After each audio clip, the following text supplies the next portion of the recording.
Good morning बच्चों।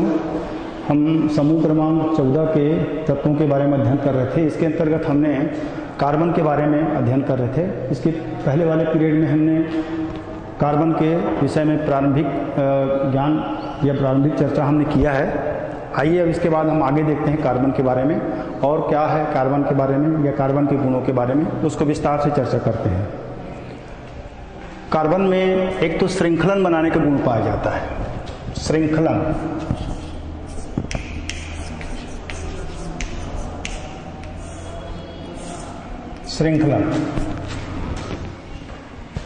Carbon परमाणु दूसरे कार्बन परमाणु से मिलकर के लंबी खुली या बंद श्रृंखला का निर्माण करते हैं। इसे हम श्रृंखलन का गुण कहते हैं। कार्बन में एक परमाणु दूसरे कार्बन परमाणु से मिलकर के खुली और बंद दोनों प्रकार के श्रृंखला का निर्माण करते हैं, ये कहलाता है श्रृंखलन।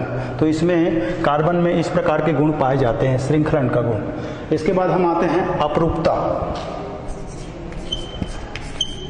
अपरूपता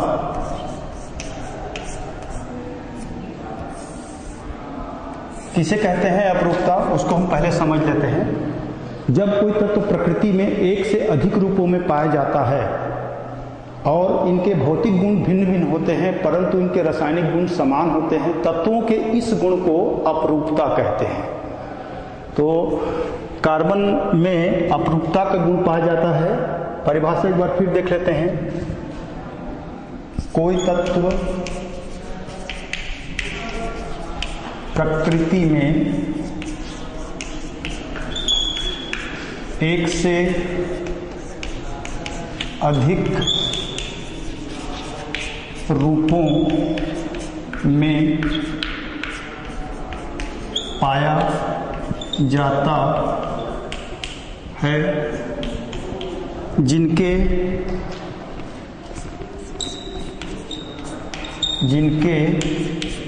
भौतिक गुण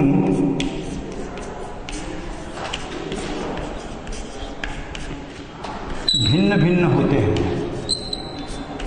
भिन्न होते हैं, परंतु रासायनिक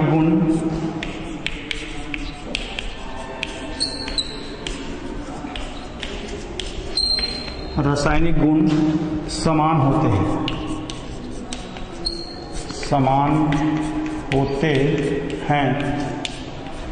तत्व के इस गुण को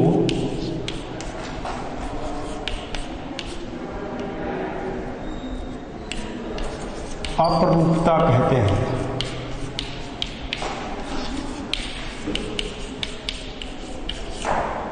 ये अपरूपता की परिभाषा हो गई। इसके बाद देखते हैं कार्बन के कितने अपर रूप हैं। कार्बन के मुख्यतः दो अपर रूप हैं, क्रिस्टली और अक्रिस्टली। इसको पूरा विस्तार से हम देख लेते हैं। क्रिस्टली और अक्रिस्टली रूप के और कितने कितने रूप हैं, इसको हम देख लेते हैं। ये हो गया इनकी परिभाषा। आइए इसको हम श्रृंखला के रूप में देखते हैं। कार्बन के जितने भी अपर रूप होते हैं सबको उसको देख लेते हैं।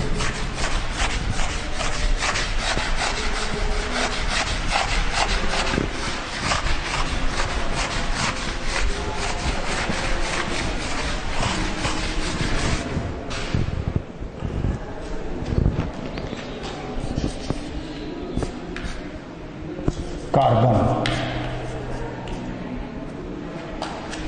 के अपर रूप,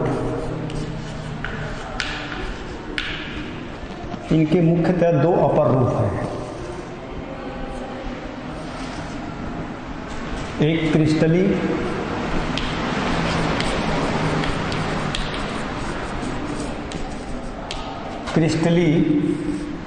और दूसरा है अक्रिस्टली।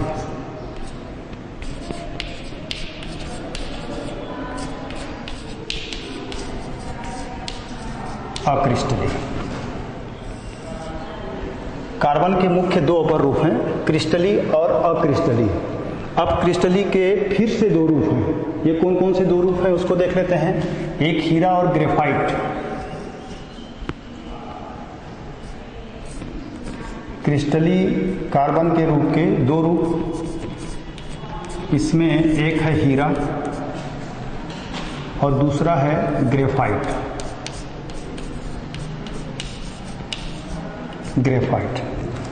इसके बाद में कार्बन के जो अक्रिस्टलीय रूप हैं, इसके 3 रूप पाए जाते हैं, चारकोल, काजल और खनिज कोयला। इसके अक्रिस्टलीय के 3 रूप, चारकोल, काजल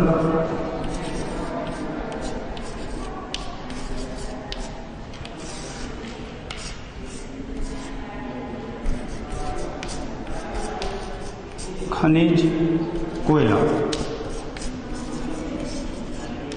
ये अक्रिस्टलीय कार्बन के 3 रूप पाए जाते हैं, चारकोल, काजल और खनिज कोयला।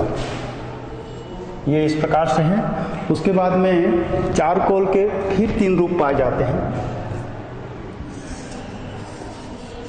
चारकोल के फिर से 3 रूप पाए जाते हैं। वो 3 रूप कौन कौन से हैं उसको हम देख लेते हैं। एक है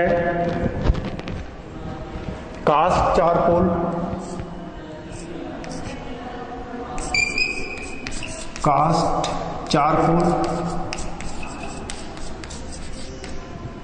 दूसरा है जंतु चारकोल,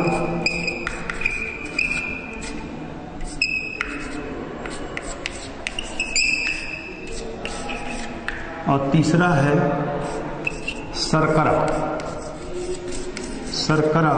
चारकोल। ये चारकोल के 3 पुनः रूप पाए जाते हैं, कास्ट चारकोल, जंतु चारकोल और शर्करा चारकोल। ये इस प्रकार हैं। इसके बाद में जंतु चारकोल के पुनः 2 भाग होते हैं। इसके पुनः 2 भाग हैं। एक है अस्थि चारकोल,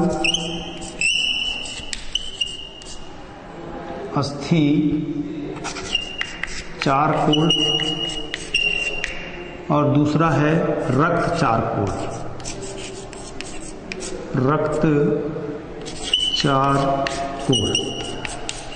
ये इतने रूप पाए जाते हैं इसके।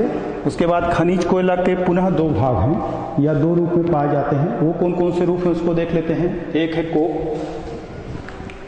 और गैस कार्बन। एक है कोक और इसका दूसरा रूप है गैस कार्बन।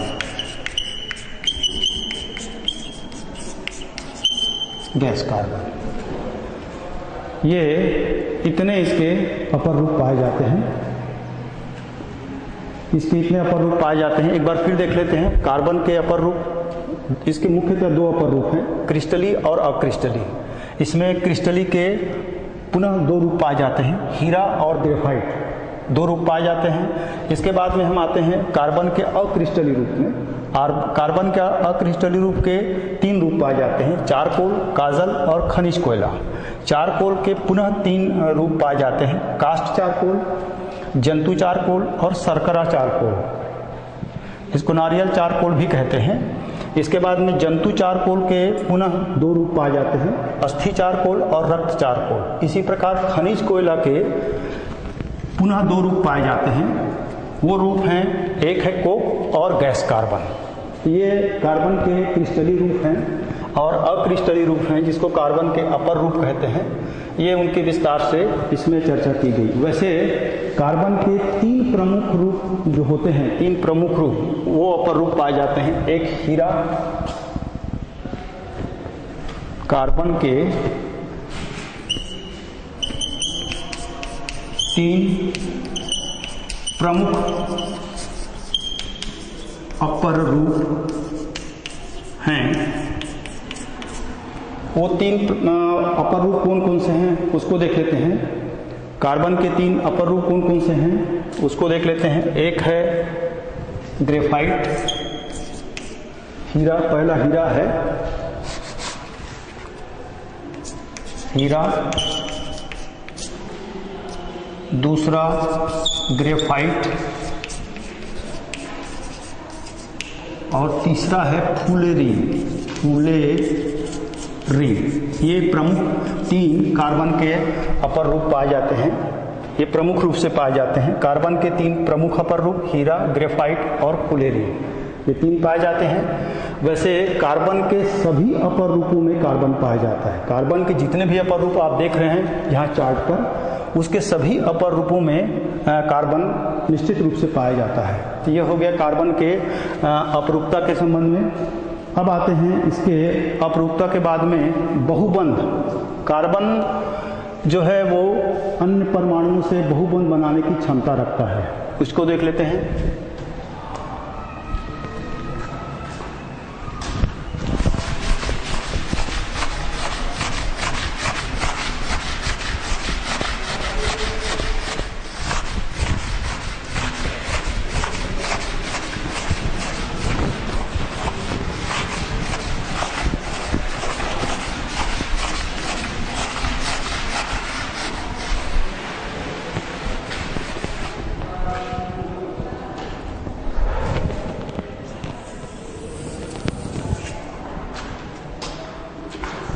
कार्बन की बहुबंध बनाने की प्रवृत्ति। कार्बन परमाणु दूसरे अन्य परमाणुओं से भी बहुबंध बनाने की क्षमता रखता है। कार्बन परमाणु, एक तो ये कार्बन परमाणु डबल बॉन्ड, कार्बन परमाणु ट्रिपल बॉन्ड, और कार्बन नाइट्रोजन परमाणु ट्रिपल बॉन्ड। इसके बाद में कार्बन ऑक्सीजन परमाणु डबल बॉन्ड, कार्बन सल्फर के साथ में डबल बॉन्ड। तो ये कार्बन परमाणु जो है कार्बन के अलावा अन्य परमाणुओं से भी बहुबंध बनाने की क्षमता रखता है या प्रवृत्ति रखता है। यहाँ पर आप देख रहे हैं ब्लैक बोर्ड में, देखिए कार्बन के मध्य डबल बॉन्ड जिसको एल्कीन कहते हैं, कार्बन के मध्य ट्रिपल बॉन्ड जिसको एल्काइन कहते हैं। ये साइनाइड है, ये कार्बोनिल है, ये सल्फाइड है। ये कार्बन के मध्य जो बहुबंध बनाने की प्रवृत्ति जो है कार्बन के अलावा अन्य परमाणुओं के साथ भी होता है। इसके बाद हम आते हैं कार्बन का असामान्य व्यवहार।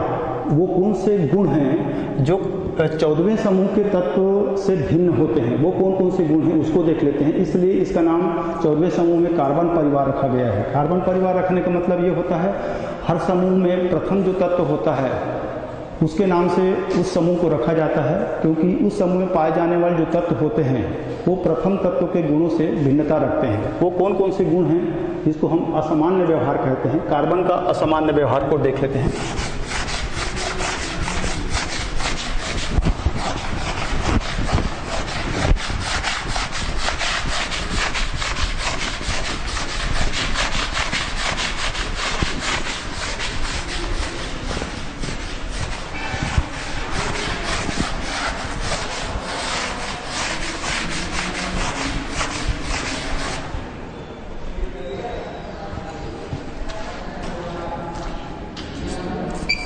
कार्बन का असामान्य व्यवहार या इसी को असंगत व्यवहार कहते हैं। व्यवहार इसको देख लेते हैं। वो कौन से गुण हैं जो 14वें समूह में पाए जाने वाले अन्य तत्वों के गुणों से कार्बन परमाणु में भिन्न गुण पाया जाता है। पहला गुण नंबर 1, परमाणु का आकार छोटा होना।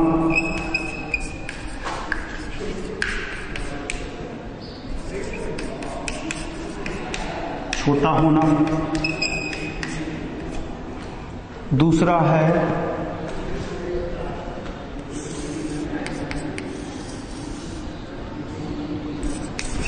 उच्च विद्युत ऋणता।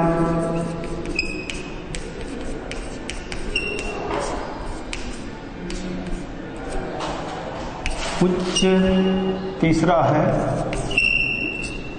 उच्च आयनन विभव, और चौथा है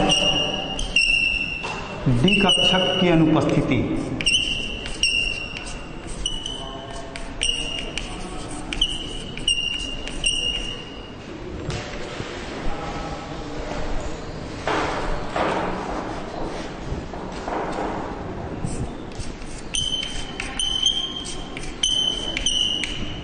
ये देखिए, ये वो 4 गुण हैं जो इस वर्ग के अन्य तत्वों में नहीं पाए जाते हैं। देखिए, पहले परमाणु का आकार छोटा होना, दूसरा उच्च विद्युत ऋणता पाया जाता है इसमें, जो इस वर्ग के अन्य तत्वों में नहीं पाया जाता, उच्च आयनन विभव और डी कक्षक की अनुपस्थिति।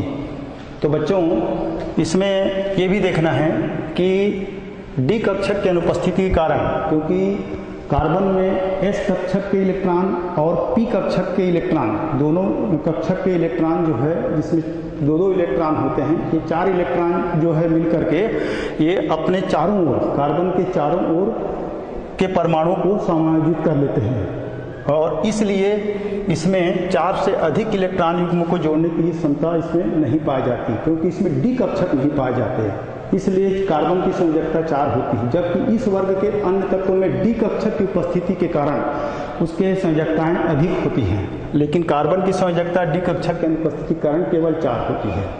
ये वो गुण हैं जो इस वर्ग के अन्य तत्वों में नहीं पाए जाते, लेकिन कार्बन में पाए जाते हैं। ये 4 वो गुण हैं। इसके बाद हम देखते हैं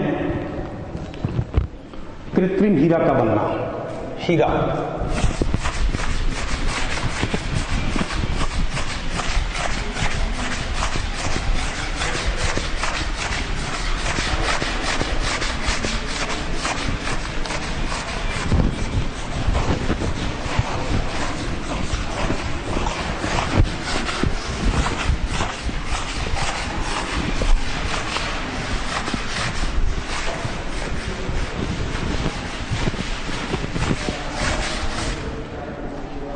अब आइए हम पढ़ते हैं हीरे के बारे में। हीरा, जिसको हम अंग्रेजी में डायमंड कहते हैं, हीरा। ये हीरा के बारे में थोड़ी जानकारी प्राप्त कर लेते हैं। हीरा हमारे देश में दक्षिण के गोलकुंडा नामक स्थान के खदान से में पाया जाता है, और यहीं से दक्षिण के गोलकुंडा नामक खदान से विश्व प्रसिद्ध जो कोहिनूर हीरा है, इन्हीं खदान से निकाला गया है। और संसार में जितने भी हीरे पाए जाते हैं उसका 95% भाग जो है वो दक्षिण अफ्रीका से आता है। हीरे का भारत में हीरा दक्षिण के गोलकुंडा के खदानों में मिलता है।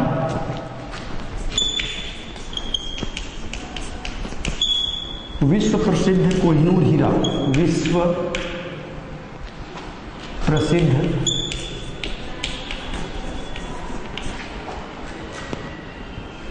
कोहिनूर हीरा, हीरा गोलकुंडा के खदान से निकाला गया था। गोलकुंडा के खदान से निकाला गया था। विश्व में जितने भी हीरे पाए जाते हैं उसका 95% भाग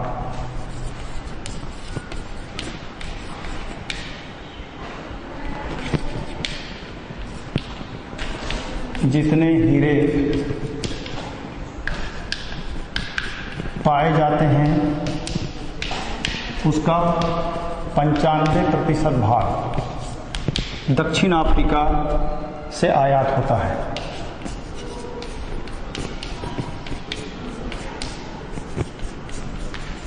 अफ्रीका से आयात होता है।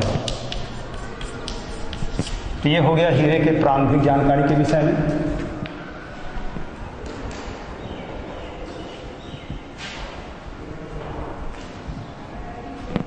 अब हम आते हैं कृत्रिम हीरे का बनना। कृत्रिम हीरा कैसे बनाया जाता है उसके बारे में हम चर्चा करते हैं। कृत्रिम हीरे का बनना।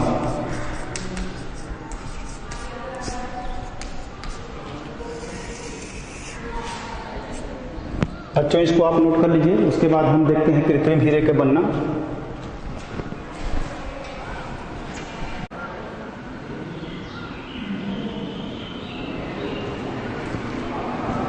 हाँ, तो बच्चों हम कृत्रिम हीरे का बनना देख रहे थे। कृत्रिम हीरा कैसे बनाया जाता है उसको देख रहे थे। आइए इसको देख लेते हैं। और कृत्रिम हीरा किस प्रकार बनाया जाता है।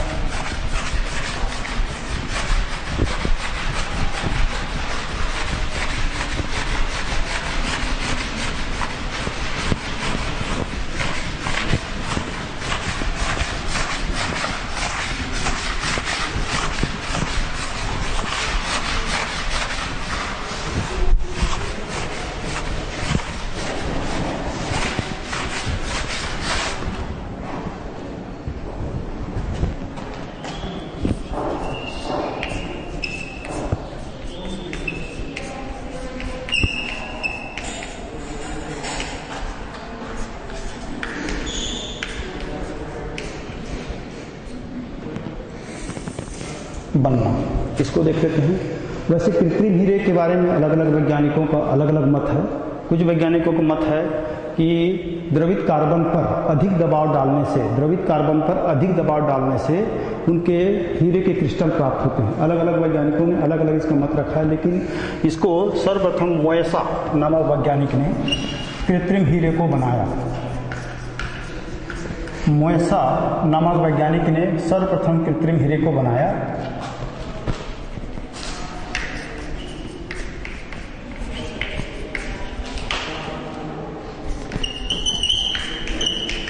सर्वप्रथम कृत्रिम हीरे को बनाया। कैसे बनाया उसको देख लेते हैं। ये मोएसा नामक वैज्ञानिक ने सर्वप्रथम कृत्रिम हीरे का निर्माण किया। किस प्रकार किया उसको देखें। इसमें शुद्ध लोहा,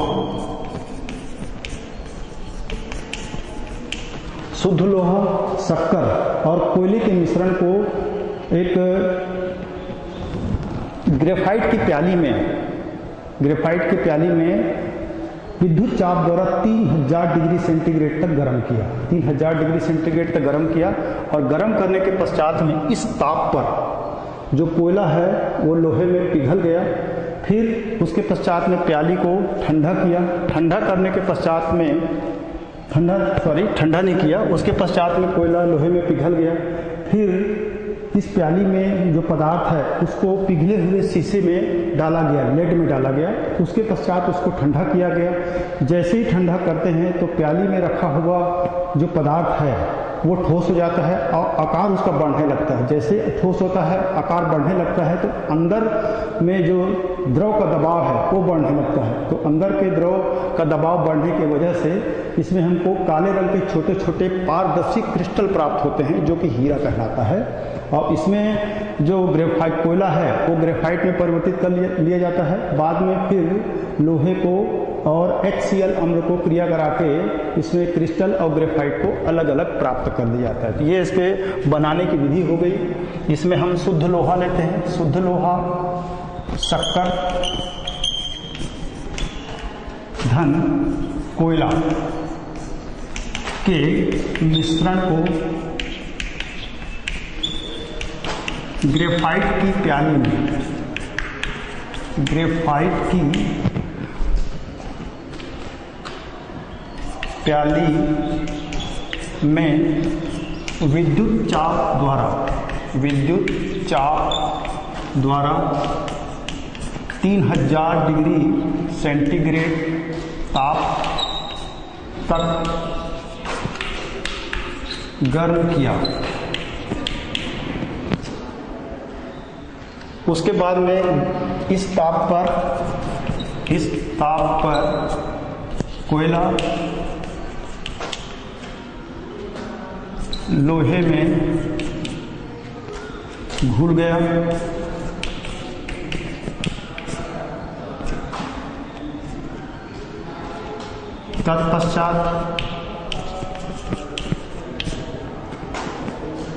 तत्पश्चात प्याली को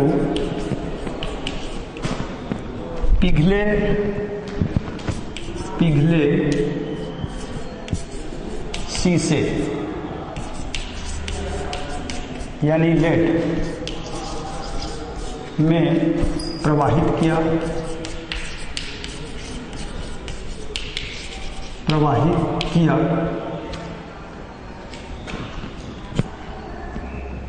उसके बाद ठंडा होने पर